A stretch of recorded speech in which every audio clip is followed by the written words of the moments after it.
us today, Audrey Esarey, Judy Kirbich, Valerie Maser-Flanagan, and Cecile Trentini. One housekeeping, please keep yourself muted, and you can drop your questions for the artists in the comment box. Quilt National's on view at the Dairy Barn until Monday, September 6th, and you can visit our classes and workshop tab on our website, dairybarn.org, to see our many upcoming workshops for the summer, including Kestrel Michaud, Pat Pauley, Alicia Merritt, and Sandy Schellenberger. Now, I would like each of the four artists to introduce yourselves. Audrey, would you like to go first? Sure. Hi, I'm Audrey Esarey, and I live in Louisville, Kentucky. And my quilt watercolor study number 7 was in Quilt National 21. Hi, my name is Judy Kirbich, and I'm currently living in Lewis, Delaware for I guess the last year and a half, even though my permanent residence is Washington, D.C. And I was thrilled to be in Quilt National with such illustrious company. My turn now? Yes. Hi, I'm Cecile Trentini. I'm originally from Switzerland, but I am now living in Evanston, Illinois, near Chicago.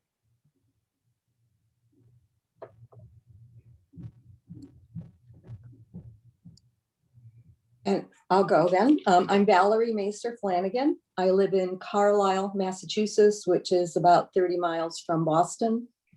And my quilt in Quilt National is Up the Rabbit Hole number 5.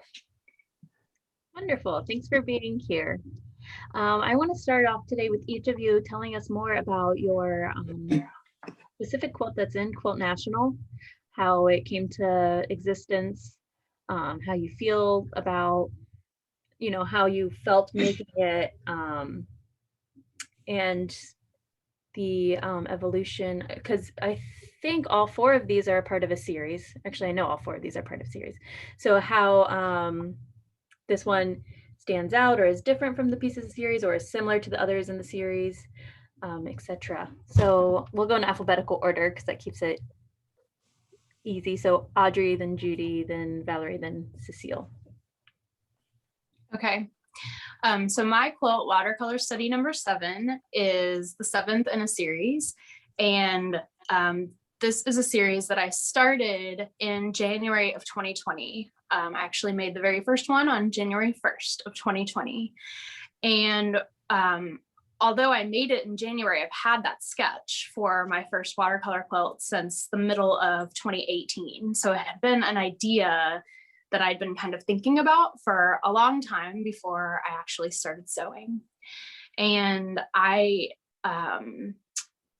knew that I wanted to eventually make a watercolor quilt with hand-dyed fabrics, but I didn't know how to dye fabrics until early 2020. So I had kind of been reserving this idea of the watercolor series where there are overlapping circles that create transparency and different values of fabric. I knew I wanted to execute that using hand-dyed fabrics, but I didn't know how to dye fabrics yet. And so using commercially available solids is how I started making the watercolor quilts. And then in the summer of 2020, after I had in kind of the COVID quarantine, collected some dyes and started to self-study different websites and tutorials on how to dye fabric gradations, I started to kind of break away from those instructions, a very kind of rigid set of instructions to experiment with the dye. And one of my first experiments with dye was with a magenta and a teal dye. And I wanted to take that magenta dye and slowly add black to it to have it fade to a very black background. And that worked really well, slowly adding the black dye to one of my dyes. And so I thought, well, now I need to do the opposite, is start with more saturated in the center and see how diluted I could make that black dye until it faded to a very, very, very light shade of gray, and then eventually fade into a white background. And so that is how watercolor number 7 was born, was with the idea to start very saturated in the center and then fade to a very pale gray before hitting a white background. This piece is different than the other pieces in my series because I'm used to working with a lot of color. I love color, and I don't have a palette specifically that I would say that I am known for use in most of my quilts. I jump around the color wheel pretty freely, but this piece, using, only this grayscale, was really more of a value study and seeing kind of what the shapes would do and how that would look when someone stepped back from the quilt. And if you really were able to see a transparency when there was no hue or no color in the mix. So as you can see with the quilt that's behind me, this is also made with all hand-dyed fabrics. I love color.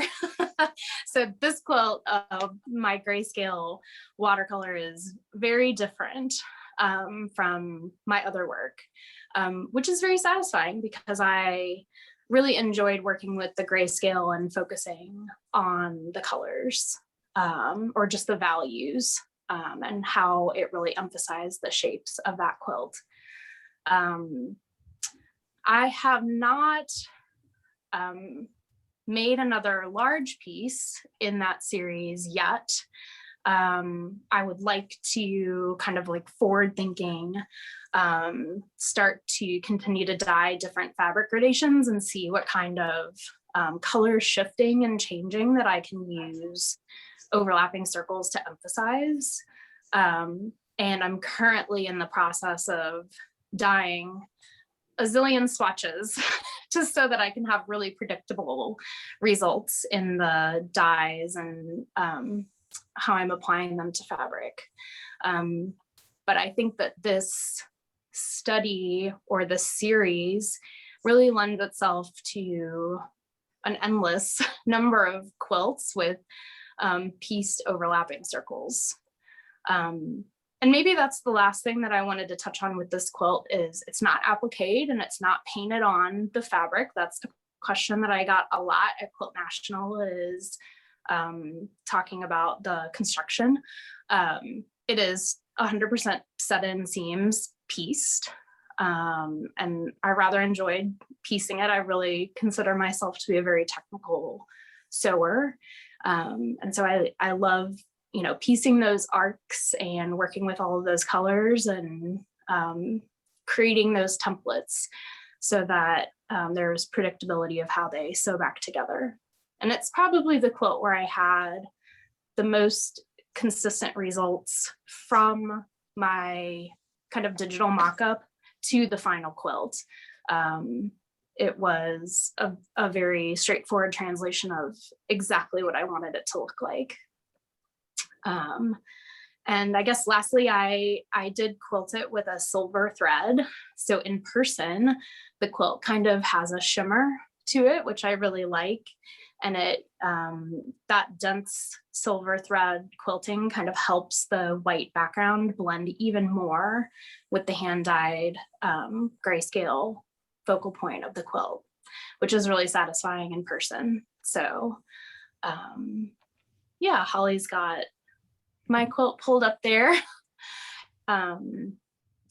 It is just about one of my favorite pieces that I've ever made. So I'm really appreciative to the Quilt National jury for selecting it. And it's just an honor to have it in the show.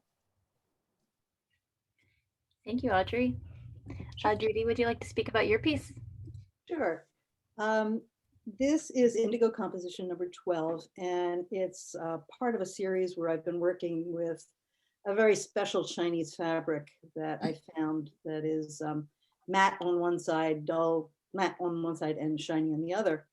And I've been working with this fabric, I guess maybe now for 6 years.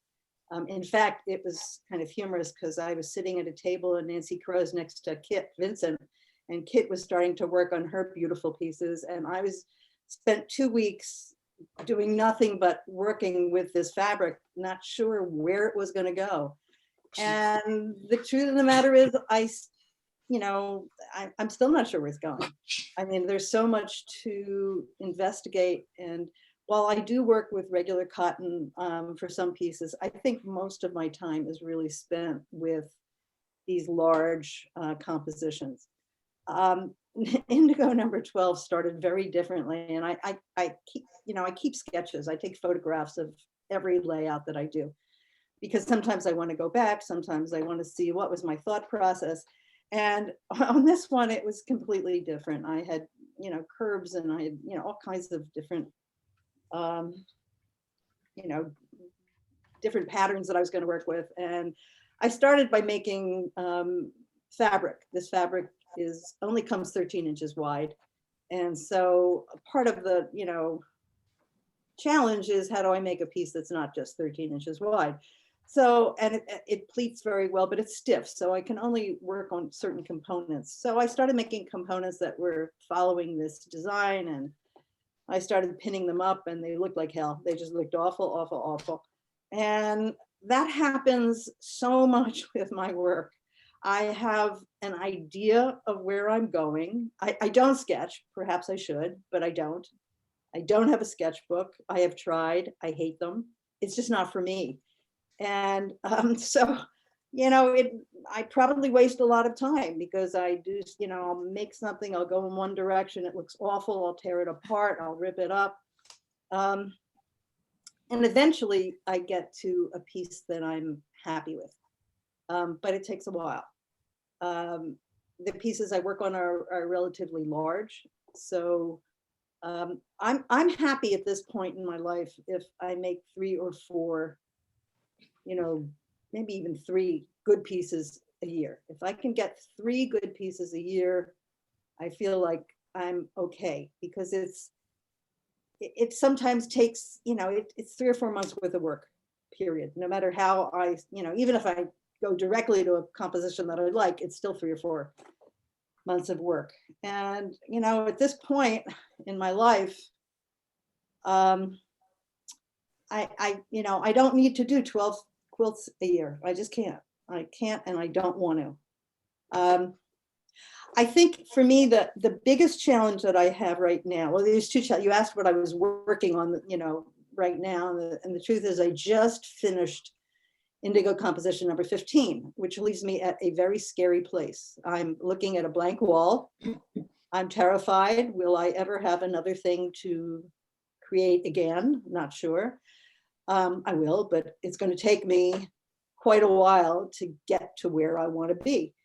Most of what I consider my best work is informed by something in my life. And in fact, if people looked at the names of my series, they think I was a pretty unhappy person. I'm not. I've actually got a great life, but one series is anxiety, one series is conflict, one series is memory loss, one series deals with, political turmoil. And part of that is because I find it very difficult just to say, okay, I'm going to sit down and make something beautiful. It just does not happen for me. And in fact, it's something I'm kind of working on right now, to see whether I can do, in between these big pieces, I'm doing small little 12-inch compositions. In fact, I brought one in just to show. I don't know if it'll show over one line, but let's see if it will. I don't know if that works. No, probably not. Okay, small little, I won't waste your time. Small little compositions that I can use, my fabric with. I stitch, I quilt. There's not a whole lot invested in it in terms of me emotionally, because they're really only 12 inches square. I like where they're going. I will never enter them in a show, but it frees me up. And so it allows me to say, okay, you're still working, you're still in the studio, your brain is not emptied of possibility. And it allows me to breathe while that next composition kind of percolates in my mind. I have found that to be pretty helpful. I'm after 37 years of running a firm and being, divided up in 5-minute increments in kind of conferences, I relish my solitary. You're seeing me in my husband's, room. I do not have Wi-Fi in my studio. I don't want it. I don't have water and I don't have Wi-Fi. And I listen to books. I listen to music all the time. There's always music or something, NPR, in the studio. But I'm solitary. I can't work very well around people. And in fact, I was telling my husband last night that when you get in Quilt National, which is such a wonderful thing, there are expectations that people have about you, that you must be amazing. Well, and I judged the last Quilt National, and I went directly from the opening to a course given by Nancy Crow. And I walked into the class and I was completely paralyzed because, a lot of people came up, ooh, ooh, ooh, and I produced such garbage because I produce garbage when I'm like around 20 people. That's not, I go to classes to learn, to, take tools back, but I can't really do much good when I'm surrounded with people. I need to be really in my own space and my own head. And that's what I've done with the Indigo Composition Series. Thank you. Thank you. Valerie? First, I just want to say, relate to so much of what Judy said. We have to talk a little bit more, Judy. So Up the Rabbit Hole #5 is part of a series that actually evolved from a previous series. And this started about 4 or 5 years ago, and maybe even before that. My initial focus on doing the series was to use a minimum palette, very much unlike the piece that you see in front of you. The reason I picked a minimal palette is I thought I wanted to be able to pay attention to each line and cut of the fabric that I made. And I wanted to maintain a focus on the design and not to get seduced by color. So I selected a palette of cream, black, and yellow, and I did probably 8 large pieces using that palette. My focus was on how to use lines in various ways, lines that I cut, and also the seam lines that I made between the sections, and also the lines I created during the quilting process on those pieces. As I progressed along in this previous series, I realized that some of the designs were showing a 3-dimensional effect because of how the lines came together. So when I started the Rabbit Hole series, my focus was to really build on the dimension that was created by the lines as the little small lines as they came together. In this piece for Quilt National, I introduced color, and I must say it was quite exciting experience after working for so many years on a minimal palette. I'm going to talk a little bit about the technical construction of the piece. I personally have, because I studied with Nancy Crow for so many years, I have a real strong appreciation for working with an improvisational approach. I think it's a very exciting approach to constructing a quilt. And for me, improvisation means that I have a general idea and a plan and a form for the piece, but I also have a willingness to make changes as the design evolves. It also requires the redesigning of the piece, because when you take an improvisational approach and you start sewing small pieces together, the proportions shift and you have to kind of redesign your piece to kind of adapt to that shift.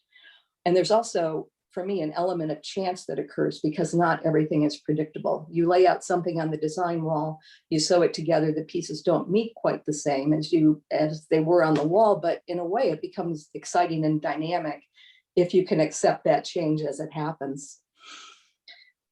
What is different about this piece, this whole series of Up the Rabbit Hole, for me, is that while I wanted to embrace improvisation, I also had to embrace structure in a very different way than I had in the past.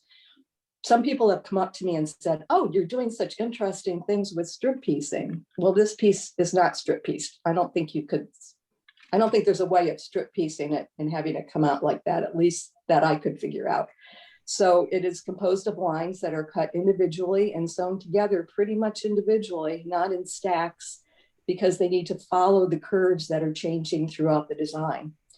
So this required me to do something I had not done previously, to kind of make a general pattern for each of those vertical columns that you see, that I cut out of like a pattern type material from Joann's.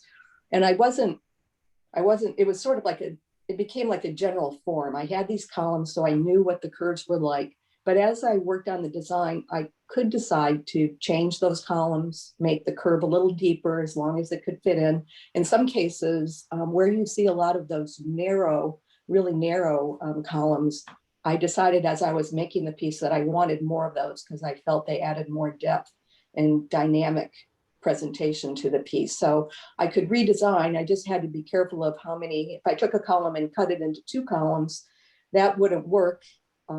Because the way the lines would come together would no longer fit as opposing each other. So if I was going to cut a larger piece into smaller columns, I had to make it an odd number.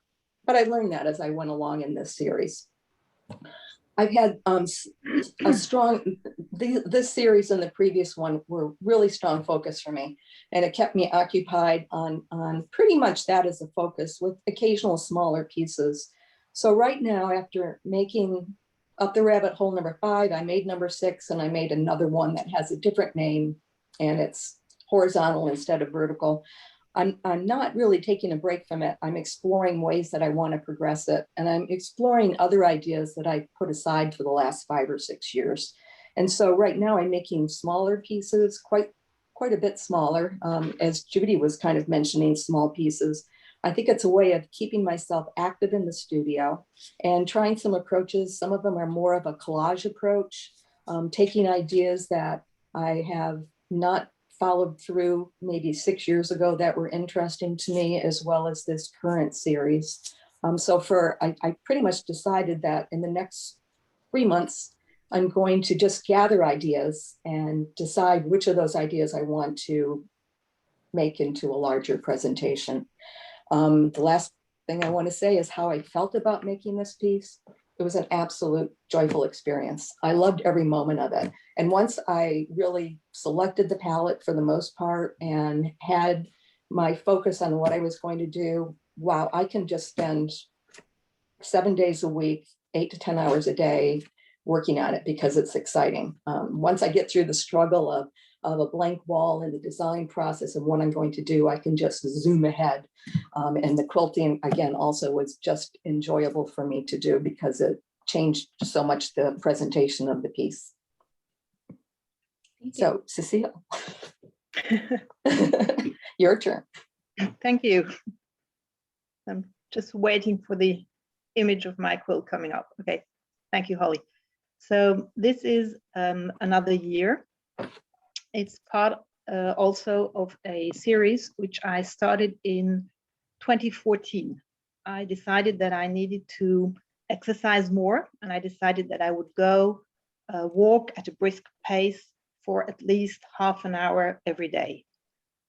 But I knew I'm going to do that for 3 days, and then I'll come up with a good reason why today I don't have the time, I can't go, or whatever. So I needed to sort of trap myself to keep up with the exercise. And so I decided to combine the walking with an art project. And the very first piece I made in the series, I walked for 15 minutes. Then I took a photo of anything that attracted my attention. And then I went back home. Twice 15 minutes, that's half an hour, but it feels like a lot less. So that was the first way of tricking me to do the 30 minutes. And I decided that I would do that for 100 days and that I would print each photo in a square format on fabric and then join all the 100 photos to one piece. But this meant that on a day when I would not walk, I would not have a photo. So there would be a blank block in the piece. And believe it or not, this system worked for me. It kept me walking every day, almost for at least half an hour for 5 years, because I ended up being totally fascinated by the series because it turned into a reflection on how I see things. It sounds very obvious, but at the same time, it's interesting to make the experience that when you walk with a camera in hand, you look at things totally differently than when you just walk. Or making the experience walking up the street on one side of the street and then crossing the street and walking back the same way on the other side of the street. And there are totally different things that attract your attention. Or I then started giving myself a theme for the 100 photos. I made a series where I said, okay, I'm going to take a picture of 100 things that are red. And suddenly on my walks, I started seeing red things all over the place. And I walk the same way very often. And suddenly I would see something and I knew I've passed this spot 50 times already, but I didn't see that there was a red element that I could take a photo of. So the first pieces I made were chronological. But then because I chose the themes, like I made one where I said for 100 days, I will take a picture of the ground beneath my feet. And then I made 100 days where I took a picture of the sky above my head. And then I realized, oh, this is like the elements. That's earth, that's the air. How about I make water and fire as well? But I knew there's no chance that I will find something related to water every single day. So I decided for that, I'm not going to make a chronological piece. I will just take a photo of anything related to water until I have 100 photos. And then I will assemble these photos into a piece. So I already had like two things going on, the chronological pieces and then the theme pieces. Then I came up with the idea, it would be interesting to take a photo of the same subject over a whole year. And that was the first piece I made over a whole year. It was called 1 Year, and it was actually in Quilt National 2017, where every day when I walk, I simply took a picture of my watch that showed the time and the date. And the piece is made of 365, well, almost about 10 days where I did not walk, 365 pictures of my watch. And that was also very fascinating simply because of the size of the piece and the repetition, and you get a feeling for how long is a year. For this piece called Another Year, I decided that I would repeat the same exercise. So walking on a particular theme for a chronological piece for 100 days. Then I was on another theme collecting images until I had 100. And for this piece, I also every day on my walk took a photo of, again, anything that attracted my attention, but only part of the object, like a macro photo. Then I printed the photo on fabric. It's on the back of the piece, and at the dairy barn currently it's exhibited in a way that you can also see the back. And then I layered a white fabric and black felt on top, and I sewed the outline of the object from the back, so along the photo. And then on the front, I cut away the black felt, sometimes from the objects, sometimes from the surrounding. So it's a kind of reverse applique technique. And again, I joined all these photos. There are 365 squares in this piece in a chronological order. It's built of 12 blocks with each 30 or 31 days. And the idea behind it was, again, this reflection on how do you see things and how do you start seeing them differently when you only see the shape with no colors, with no depth. And some of the elements in the pictures, you're absolutely able to recognize what they are, and others, they just turn into a shape which you cannot identify what it is, and it gets a life of its own. And also, since it's only black and white, you have adjacent shapes that turn into one, which again, you cannot really identify what it is. So it totally changes the way you look at things. And at the same time, because it is a chronological piece where I can recognize, you might be able to see some of the squares are entirely black. Those are days on which I did not walk. There's no photo.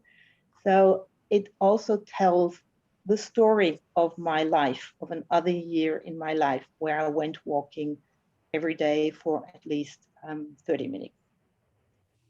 And I'm very happy that it was accepted into Quilt National, especially because the first one I made 1 year was shown 2 years ago, and then the continuing the concept also got to be seen at Quilt National, which I'm very happy about.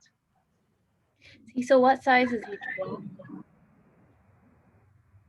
Oh, Holly, can you help me with that? Because I don't remember the exact size, and I'm really bad with inches and feet. I would say they're 4 by 4 inches. But that's from memory of seeing it in the gallery. Yeah.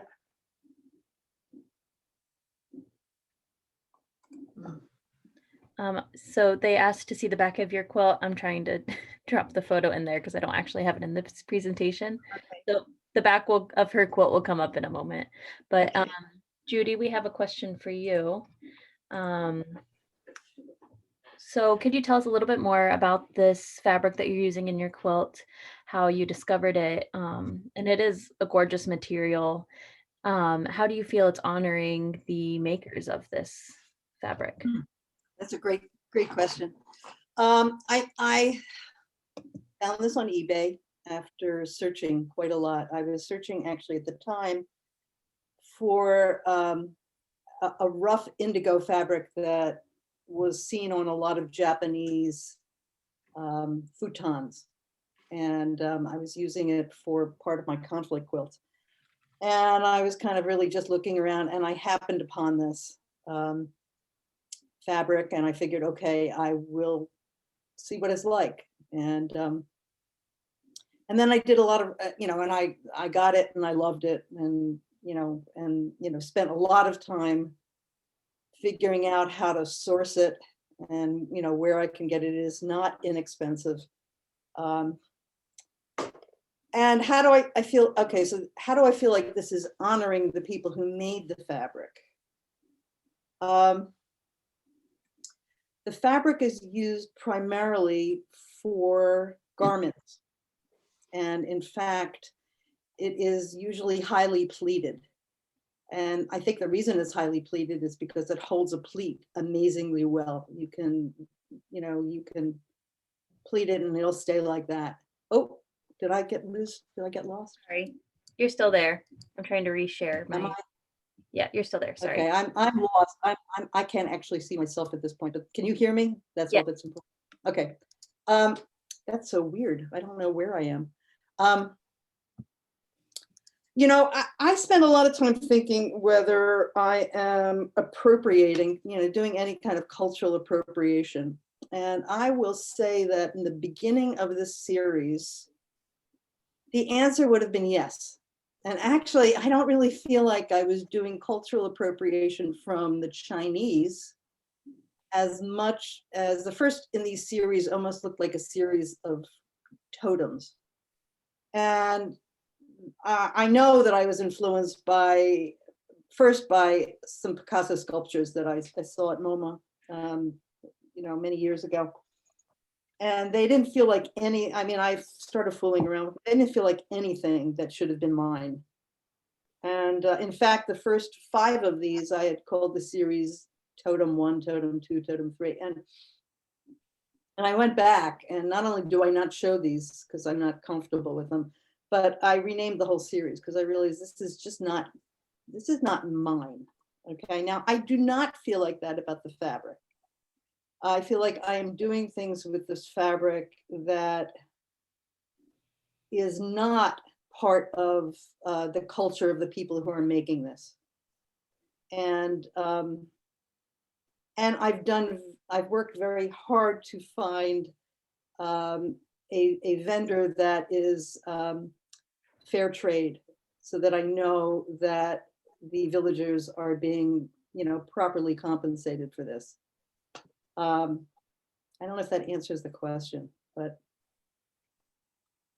Yeah, I think this quilt is interesting because the, well, like many quilts, but this one specifically, the material is so integral to the success of this piece. Absolutely. Yeah, and it's so gorgeous, and it has such a presence in the gallery, and people, our viewers, typically call it the leather one, the leather quilt, because it It looks does look like leather. And Yeah. actually, one of the things that I'm doing right now is I'm actually experimenting with painting it and then distressing it.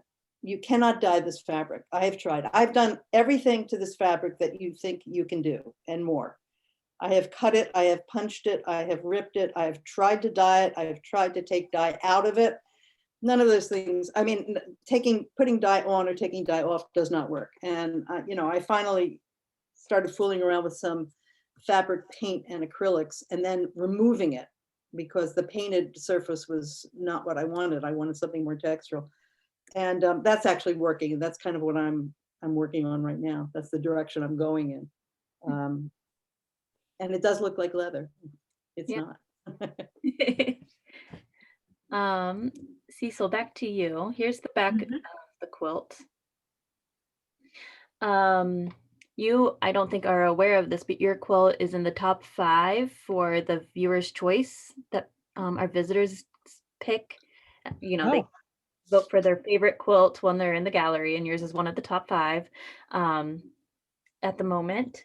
And so I'm curious what you think makes this quilt enjoyable and relatable to our viewers. Maybe the way you hung it, because which was not my intention. I would have worked better technically on the back if I had known that you would show it. It's not really a double-sided piece, but the fact that you can see and you can sort of make the game of going around the quilt, looking at the black and whites, and then you see a shape which you cannot recognize, and you can try to remember where it is, and then you can go on the back and see, oh, this is what it is. And I think this play with changing the way you see things, with altering them, with making them strange, bizarre, and when you look at them, you realize these are all very common things. It's nothing extraordinary of which I took a photo.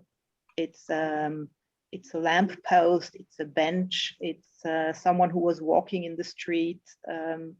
So very, very basic, very common things, which when you transform them the way I did, where you only see the shape, the outline, no colors, only black and white, they get some mysterious quality.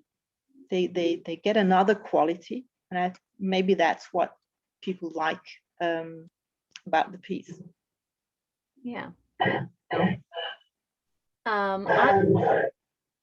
So we have a question. What tools did you use in making your quilt that's on display?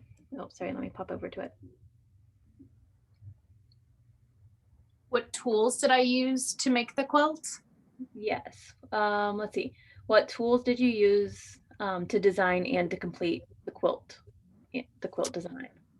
Oh, okay. Well, I design using Adobe Illustrator. And so when I first have an idea for a quilt, I many times go through many digital iterations of the shapes before I start sewing. So my process, in contrast with Valerie and how she wonderfully described working improvisationally, I have a very planful approach to my quilts, and I know where the seams are going to be. I don't always know what color fabric is going to be in each spot, but the shapes and the sizes of the pieces in this series specifically has to be very planful. So in terms of those tools, I designed using Adobe Illustrator, and then really the dyeing process was kind of a journey in itself of experimenting with that dye and seeing what would happen with the fabric. And actually, I've received a question in the chat privately asking me if I used a commercially available black dye or if I mixed the black myself. And I did use a commercially available black dye. I didn't know until actually just a couple weeks ago, creating the swatches that I've been working on currently. I knew the concept of making a black dye, but I didn't know the proportions of each color that would come together and at what saturation I would need to dye this. And so I think that in my inexperience of dyeing is part of what created kind of a happy accident for me, in just kind of sitting down and thinking through what I had learned about dyeing so far and how I could guess at what the results would be if I kind of slowly diluted the dye and at what proportion I should do that to try to be successful. So I think if I had the knowledge that I do now, I would have taken a different approach, but I think it would have turned out much differently than with my very limited knowledge at the time of dyeing allowed me to experiment more and be a little bit more creative with dyeing that fabric and maybe not worry as much about the result, because it really, I was just having fun out in my backyard with 20 different buckets, dyeing this fabric, seeing what would happen. And so I think, in terms of tools, I would say that dye is definitely one of the tools that makes this quilt be very successful visually. And this quilt is pieced, very traditional curved piecing, set in seams, pieced with my 1/4" foot. And it's the construction of the quilt appears, I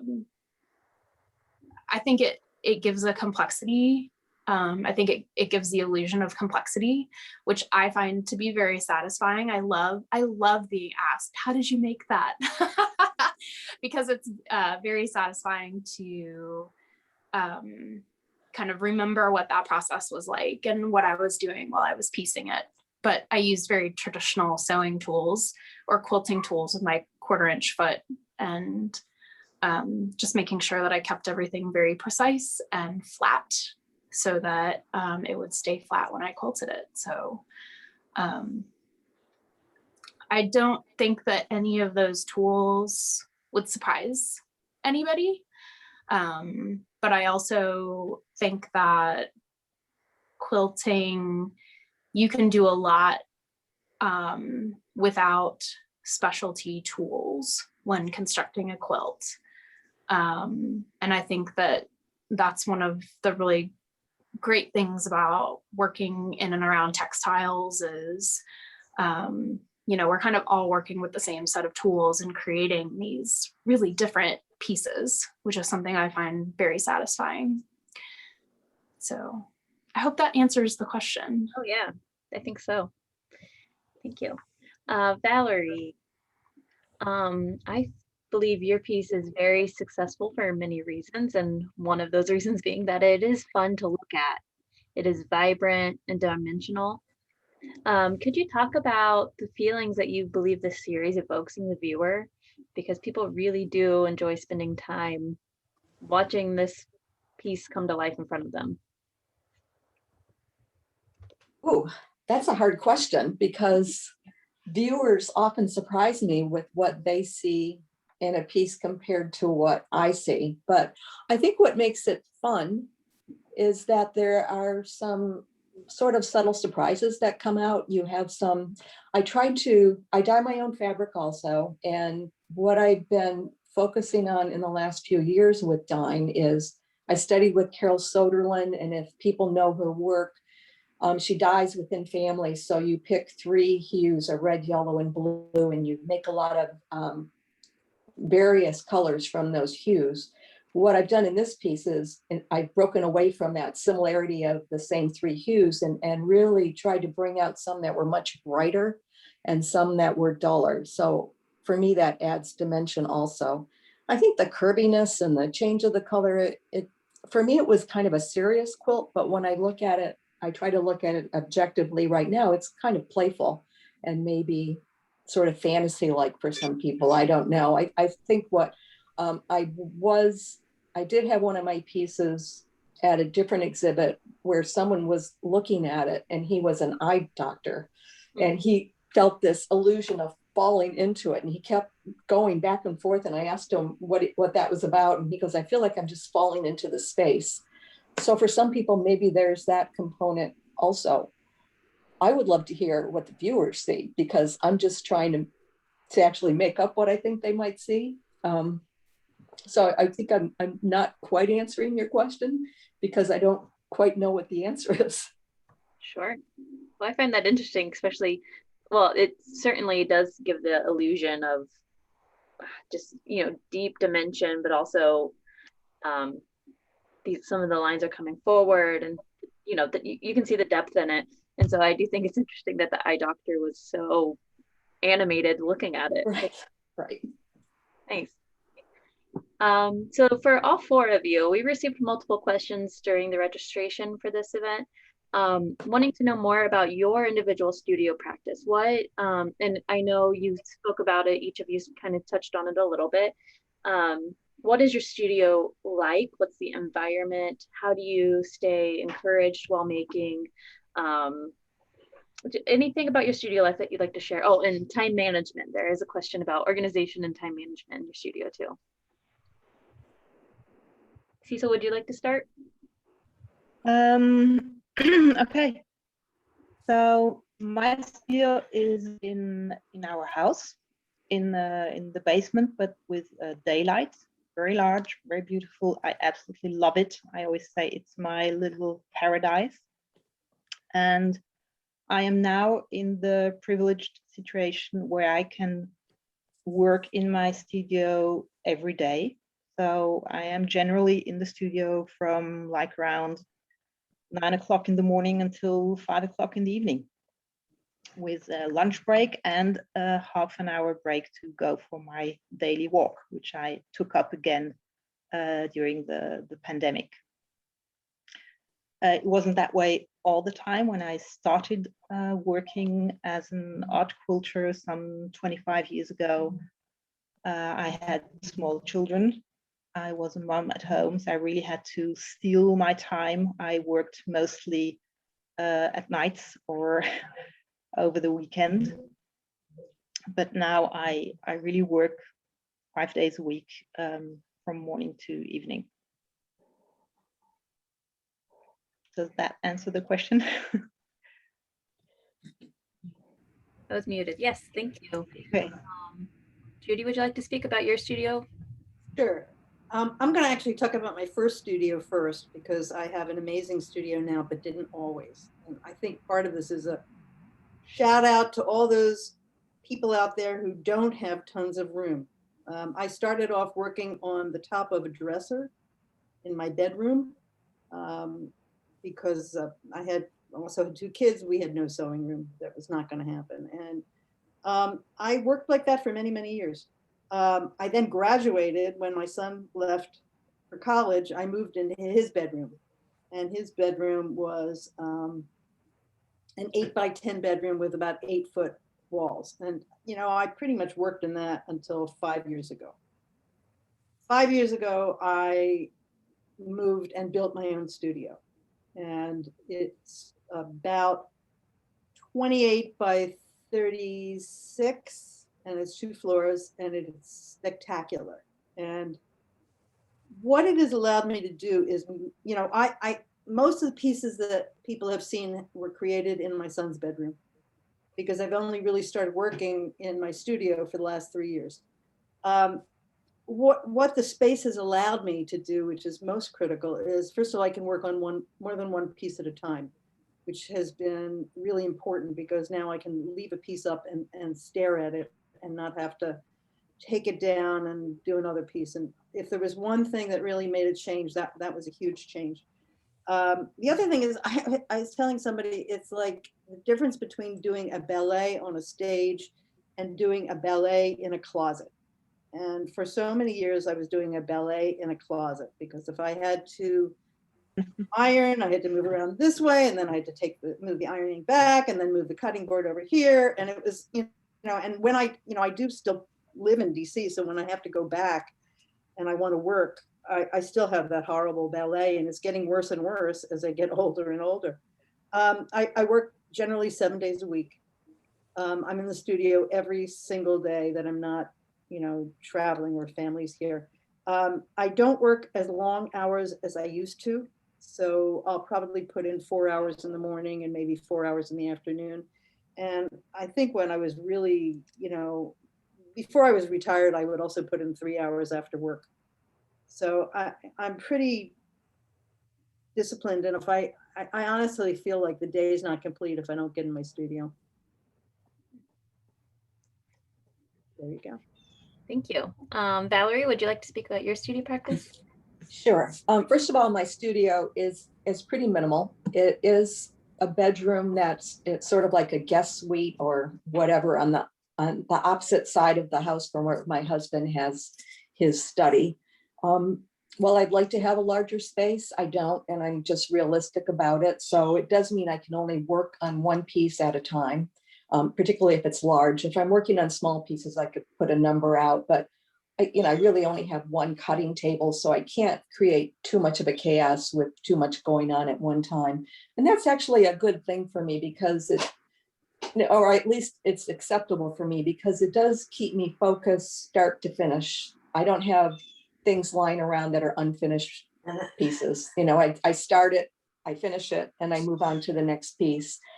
As far as, and I like the isolation of my studio. I like the fact that I live in the country. I look out the window, I see the birds at the bird feeder, I see the flowers in my garden. I can take a quick walk around the yard if I want to. I'm really good at time management, and I learned that from my previous profession. And I'm very realistic about setting goals, and I'm pretty focused on setting goals every year, and monthly goals and weekly expectations that I have on myself. I may veer off of them, but I make myself accountable to why that's taking place. But I mean, measurable is some people will have a goal of, I want to do more work. I want to spend more time in my studio. I want to create more pieces, but I try to make it really measurable about what is the piece I'm focusing on? What kind of pieces do I want to create in the year? So it gives me a focus that I can look at month to month. I can, we're halfway through the year. I can look at what my goals and objectives were that I set in January and see, am I moving towards those or not? Or am I procrastinating and avoiding them? I do come into my studio every day. Unlike what Judy said, I actually have the computer and the Wi-Fi in here, which for me is actually good, because if I'm waiting for the iron to heat up, I can check my email instead of taking time to go someplace else and do that. And it's not a distraction. I don't let it be a distraction, but I can take mini breaks while I'm maybe processing some information or just giving my body a rest. The one thing I am allowing myself to do, which I wouldn't have 10 years ago, is to take sort of a mental processing break from work. So I may take 3 days off or something, where even though I come into my studio, I don't expect to work 8 hours. I'll spend more time in the garden or do something like that. I do feel for myself, and especially as I age, it's important to keep a healthy balance. So taking a good, vigorous walk is important for me. Creating something in the garden adds a different element of passion for me, even though it's a hobby. It's just something different that I take into myself emotionally. And I feel all those things. If I honor my body and honor my emotions in different ways, and I take time for medication, I do think it pays off in my creative spirit. So I do that. My other part of my studio is outside, because when I dye fabric, that's where I do it. I don't have a wet room up here, and the way our house is built, there's no water in the basement because they're all based on the first floor. So I go outside and I just dye in the summer, and I enjoy the nature around me as I'm doing it. And it's really quite a pleasant experience. Because I work in a small studio, I do occasionally, well, actually quite a lot. If I'm working on a large piece, I'll often have to take binoculars and flip them around so I can see the piece reduced, because it's hard to take in. I can't sometimes get far enough back in my studio to really embrace a large piece like up the rabbit hole number 5. So sometimes using the binoculars could help me identify some specific areas that I may want to tweak and change.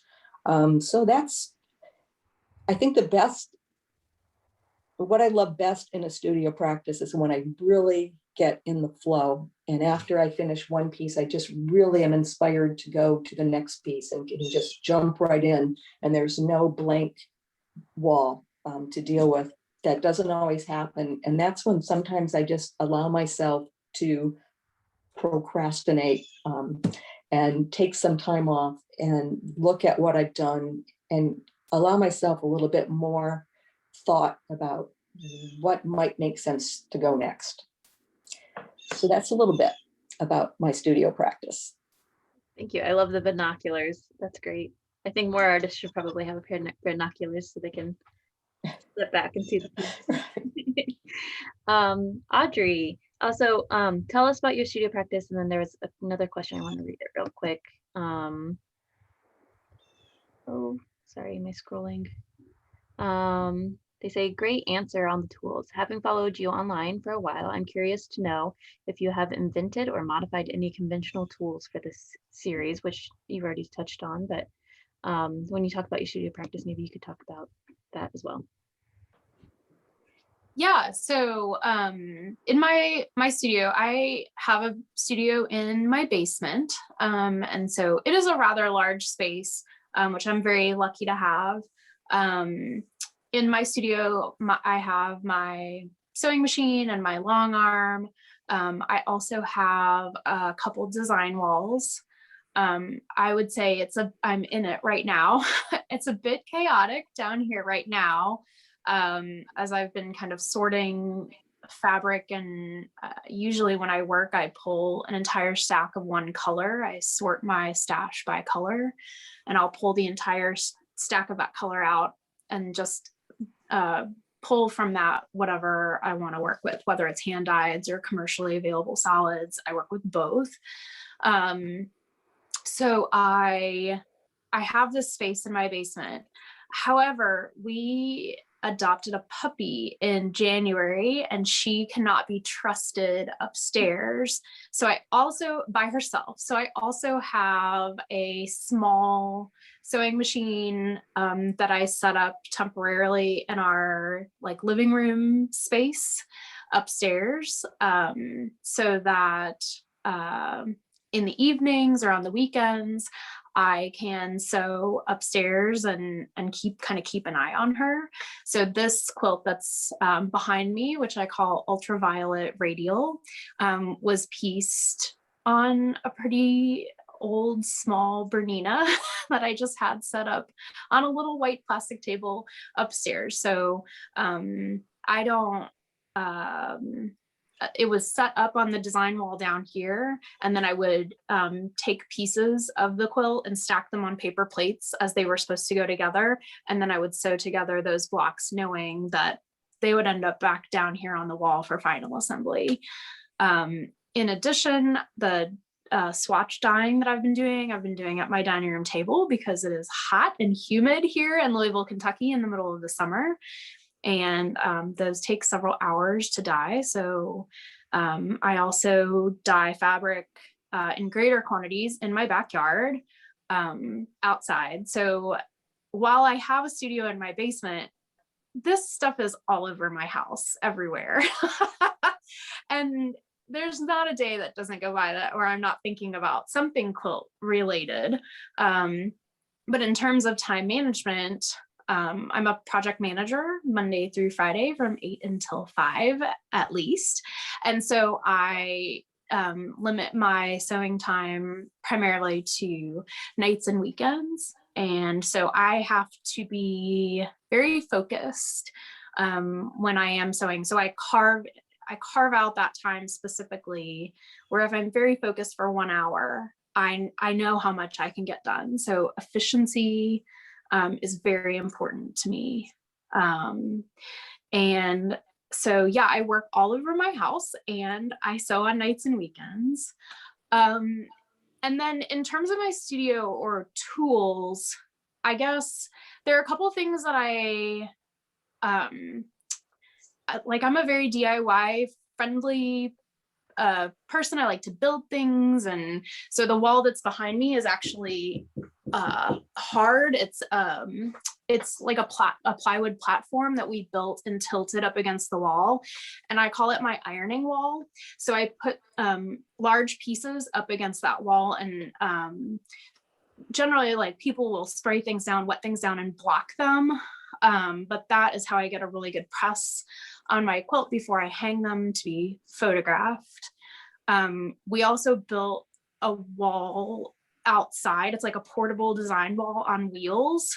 And that's what I'll pin large or any quilt in to get them in indirect sunlight so that I can photograph them. Because also photography is one of my favorite hobbies. And so I photograph all of my own quilts. And so I needed to do that in indirect sunlight because I work in a basement studio. And so the light's not the best down here. And I just think in terms of how could I kind of tweak or modify a tool to work best for me in my practice. And I'm not afraid to build a tool or find a way to use a tool in a way that will work best for me. So another example of that is I started making clappers, like a tailor's clapper. I did not invent that idea, but I wanted one that was longer and skinnier because quilt seams are longer and skinnier.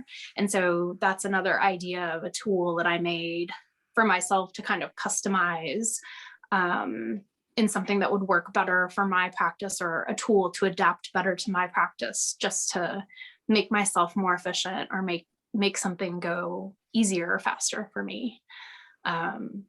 So that's kind of, we live in a big house full of quilting, or a little house that's full of a lot of quilting things.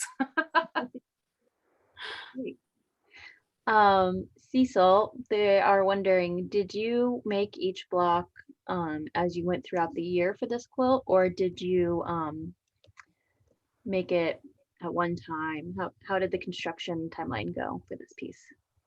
I collected the photos over a whole year because, as I tried to explain before, I always had several projects going on at the same time. I had the chronological piece, I had the theme piece, so I did not have the time other than take the photos to work on that piece. So I collected all 360 something photos, and once I had them, I worked out how I would construct the quilt, and I worked on it in one go then. So it was not made over a whole year. The photos were taken over a whole year, and then it took me a few weeks to assemble the piece. Great. And about the question that was before about the size, so each small square is 4 by 4 inches. So each photo was 4 by 4 inches. Great. Audrey, we have another question for you. You have a robust Instagram following. we want to know how that, or I'm sorry, let me read the question. Could you talk about how and if your daily studio practice is influenced by other makers on your social media? Oh my gosh. Yes, of course it's influenced by my community. And what a fabulous community online and offline to be influenced by.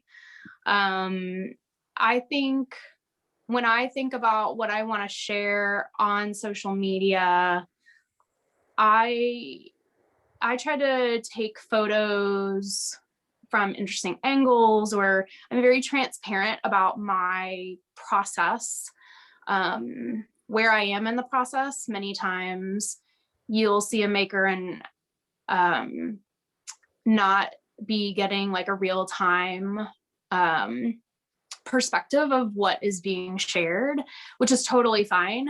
But I usually, when I take photos, I'm so excited to share where I am in the process. And I think that that's something that people like to see, is when I share something and say, here's exactly where I am in the process, or here's where I was yesterday, after I've taken these pictures.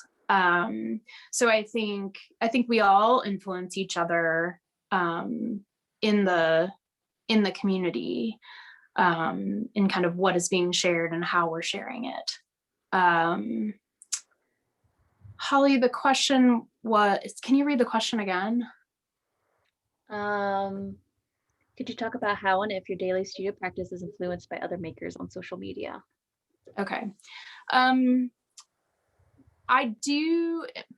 guess a part that maybe is not influenced by other people is I just kind of think about what I would want to see if I were viewing if I were viewing me instead of me being me. If I were, what do I want to see on Instagram? And I have always appreciated makers who are transparent in their process also.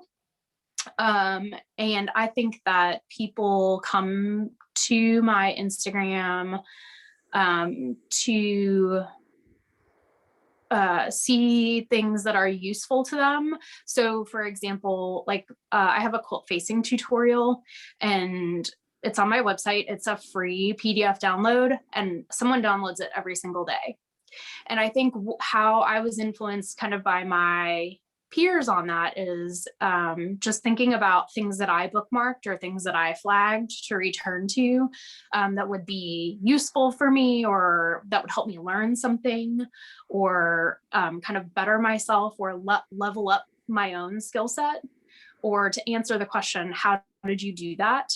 I think that those are things that I found especially useful or interesting when I was looking at kind of my peers on social media, some of who have become very close friends of mine. And I think for that reason, that kind of informs passively or subconsciously things that I choose to share. But I'm definitely very transparent about what I'm doing, what I'm working on. And I think I just have a natural instinct as a teacher or a helper.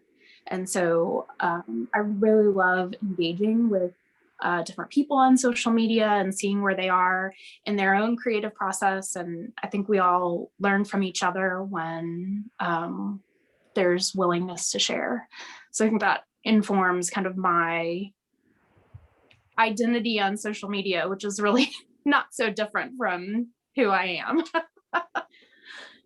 Judy, do you have I have, I have a totally different approach, maybe, and this is probably the boomer approach. Okay. And the boomer approach, or my approach, I shouldn't classify everybody. You can tell, and by the way, I follow Audrey, and I love looking at all your stuff. I really do. And honestly, I've actually downloaded your Facings PDF. So I love the fact that, that you can learn online. You can tell what emotional state I am in by when I post on Instagram. And why? I post on Instagram when I'm feeling, because I'm very private about my work. I post on Instagram when I'm feeling incredibly insecure. And why do I do that? Because I want to see likes. Okay, which in my mind is, when I look at it objectively, is relatively meaningless. Okay, except it strokes my ego at a point where I'm feeling very vulnerable. I will also say that, and I'm being very transparent here, I am incredibly competitive about the number of likes, okay? And to a point where I feel like I may be a kid in middle school, okay? So if somebody's video gets, 100 views and mine gets 36 views, I'm kind of like, oh my God, what's wrong with me? So I have, I have a little bit of a different view, and I think some of that is generational. I do find the ability to learn online is astounding. I'm actually taking Philippa Naylor's courses right now.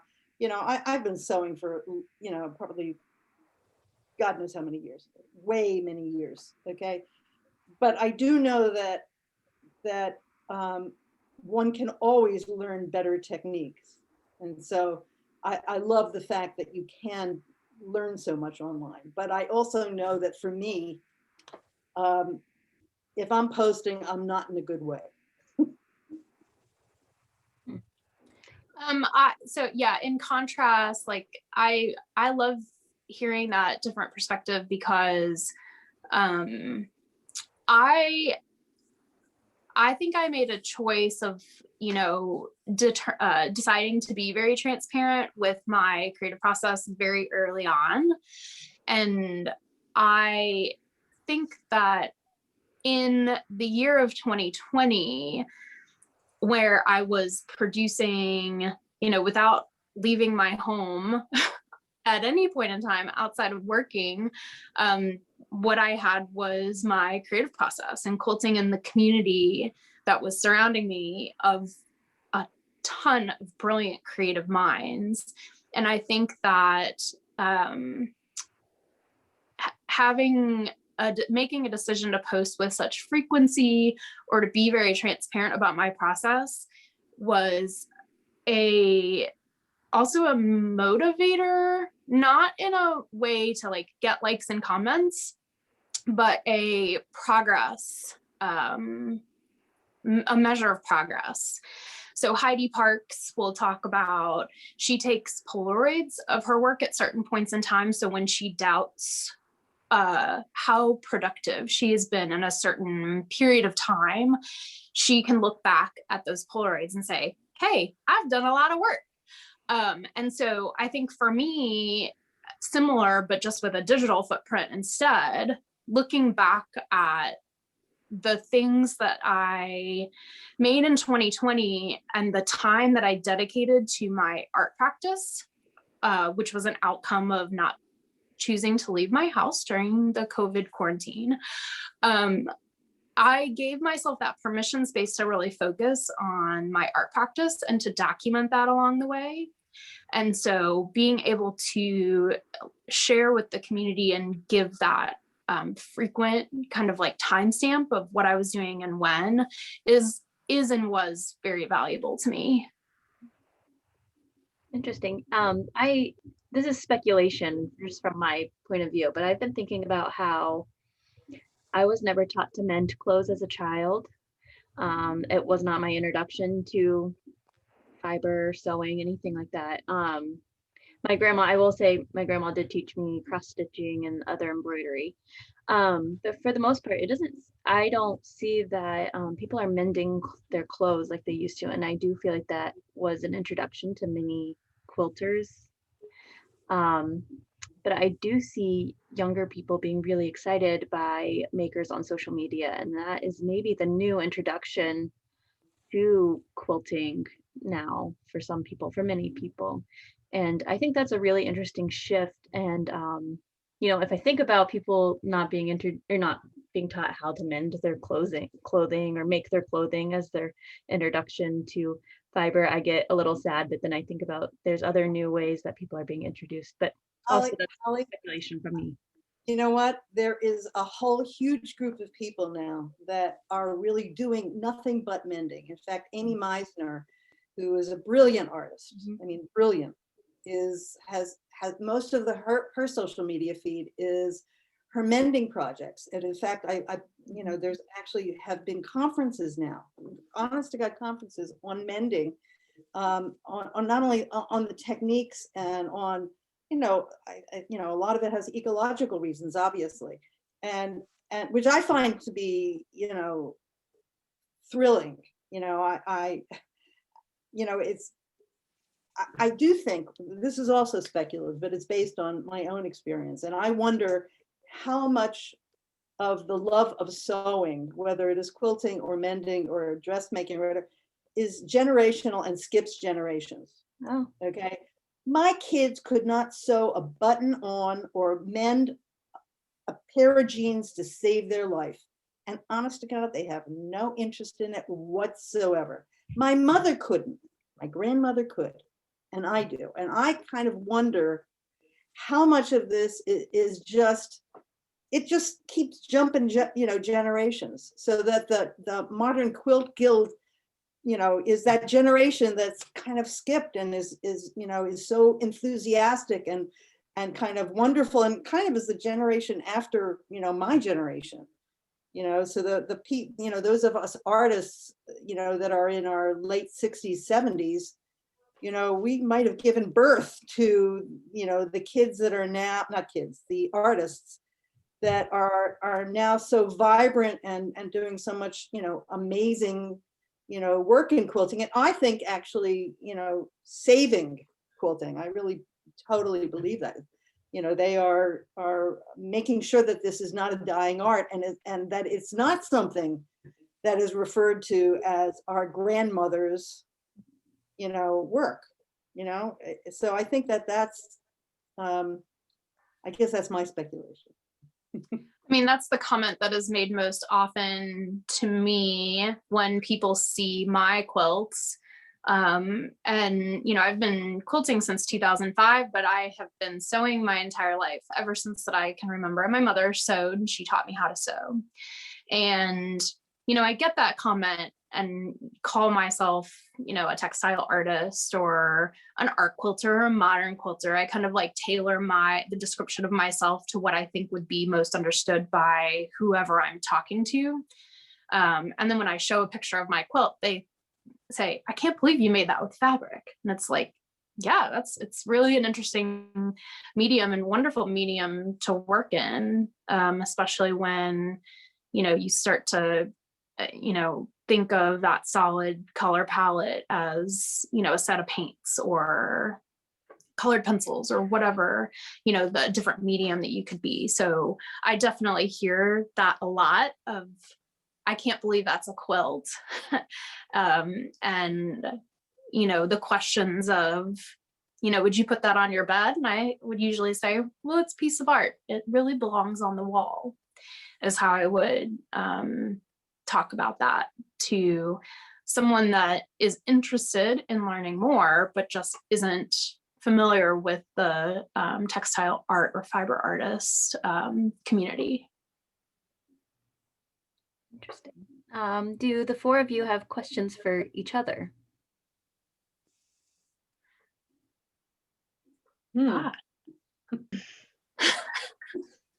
I mean, I could talk to all of them all day long, I feel like. In fact, I had a very interesting phone call with Judy once upon a time, way back in the beginning of 2018. I reached out to her and said, hey, I really love your work. Do you have a book? I would prefer to buy it from you. And she said, no, I don't, but let's have a chat instead. And God, I think we were on the phone for 2 hours together.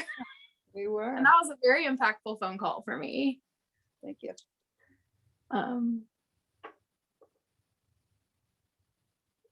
Well, good.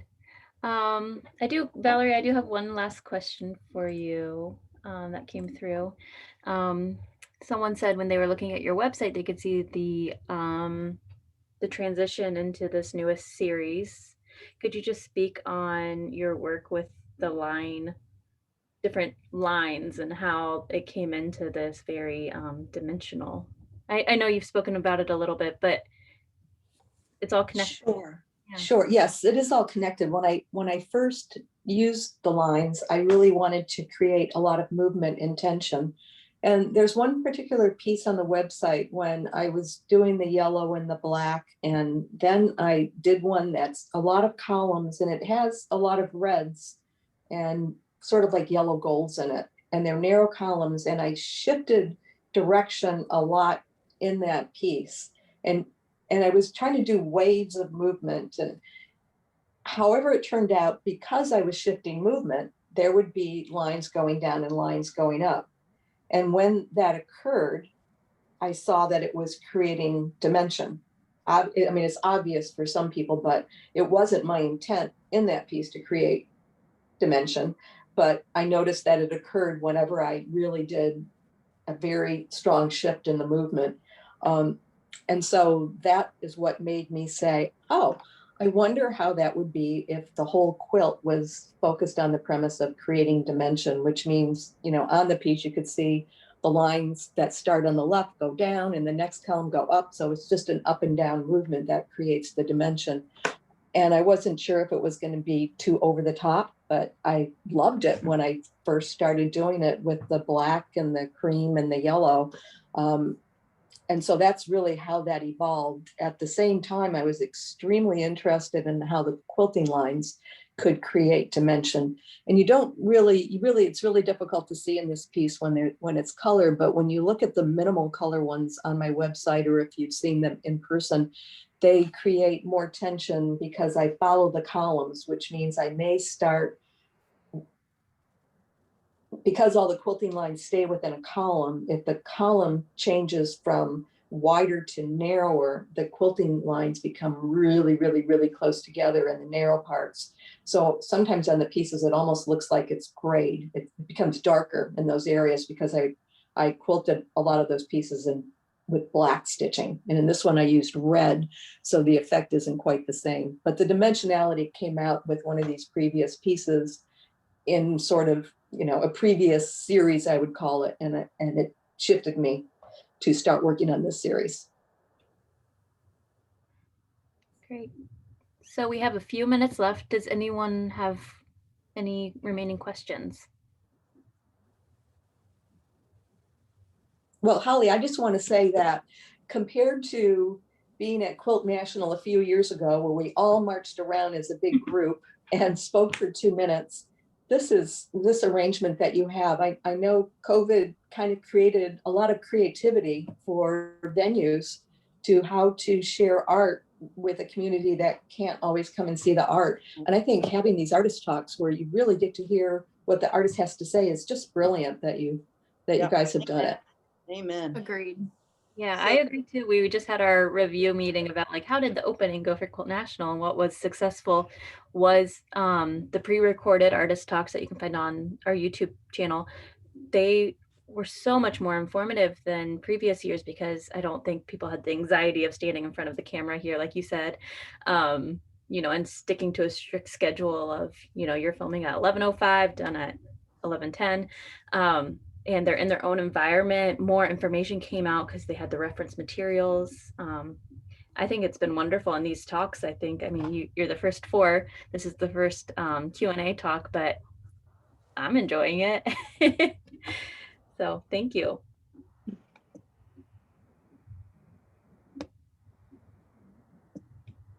Well, thank you all for being here. It's been a really lovely morning. It's a great way to start off the weekend. And you can find more information about the upcoming Artist Talk Q&As on our website, dairybarn.org. You can register. You have to register for each week. So you can look at the list of the artists, and a few more weeks will be announced soon. We'll be doing this until the closing weekend. And we'll have a closing reception on Friday, September 3rd. I believe it's the 3rd. So if you can join us in in Athens on Labor Day weekend, hope to see you there. Thanks, Great. Holly, so much. Thank you very much. You're welcome. Bye. Have a good day. Bye. Bye.